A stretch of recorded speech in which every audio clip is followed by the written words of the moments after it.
যে জনাব মাওলানা ফখরুদ্দিন আহমেদ।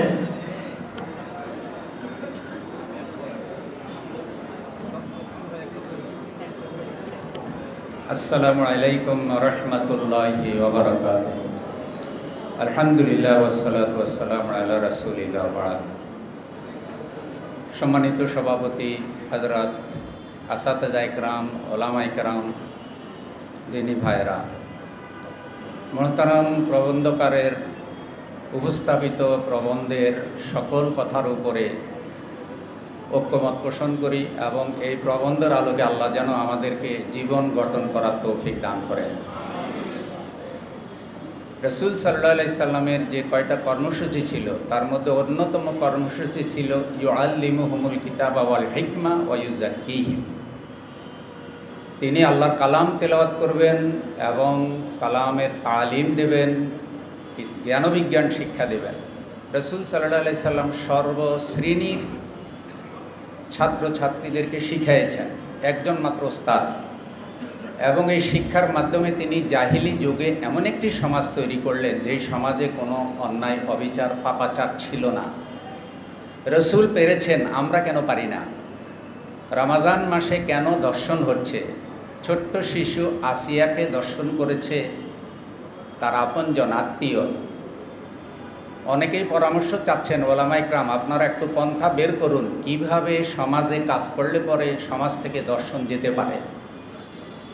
আমরা বক্তব্য দিই, আবেগ তৈরি করি, কিন্তু আসলে বাস্তব কিছু চিন্তা বের করা দরকার। যতদিন না আল্লাহর বিধান পরিপূর্ণরূপে প্রতিষ্ঠিত হচ্ছে, এটা ইসলামী রাষ্ট্র যতদিন বানানো না যায় ততদিন পর্যন্ত আমরা আসলে কিভাবে এই সমাজটাকে কিছুটা ত্রুটিমুক্ত রাখার চেষ্টা করতে পারি।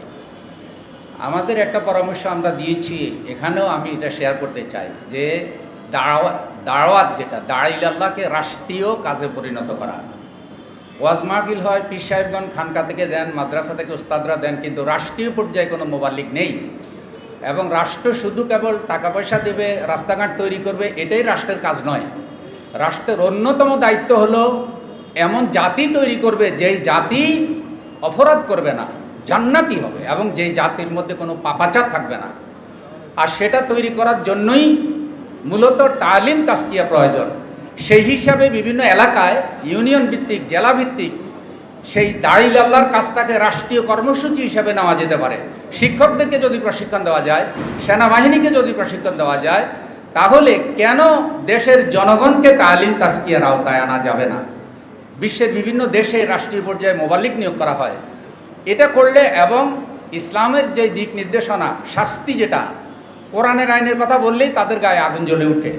কিন্তু এমনও তো দর্শনের শাস্তি, যে বিবাহিত যে লোকটা আসিয়াকে দর্শন করেছে তার স্ত্রী আছে, তো সেই লোকটার শাস্তি তো মৃত্যুদণ্ড, এবং দর্শনের বিরুদ্ধে মৃত্যুদণ্ডের আইন রাষ্ট্রে কার্যকর করা হোক, আমরা এই প্রস্তাবও রাখতে পারি। আল্লাহ তাআলা মাহে রমাজানে শুধু বক্তব্য দিলেই আমরা একটা ইসলামী সমাজ পাবো না। রমাজানের যে চেতনা, সেই চেতনা বাস্তবায়ন শুধু আলেমদের দ্বারাই হবে না, রাষ্ট্রে প্রশাসনে যারা প্রতিষ্ঠিত আছেন তাদেরকেও লাগবে। আজকে ঘুষের কথা বলা হচ্ছে, ঘুষ কি শুধু 1 মাসের জন্য হারাম? সুদ কি শুধু 1 মাসের জন্য হারাম? তাহলে 1 মাস খাবার দাবার পানাহার থেকে বিরত থেকেই নিজেকে রোজাদার বলা হচ্ছে, অথচ সুদ, ঘুষ, দুর্নীতি সেগুলি তো সারা জীবনের জন্যই হারাম।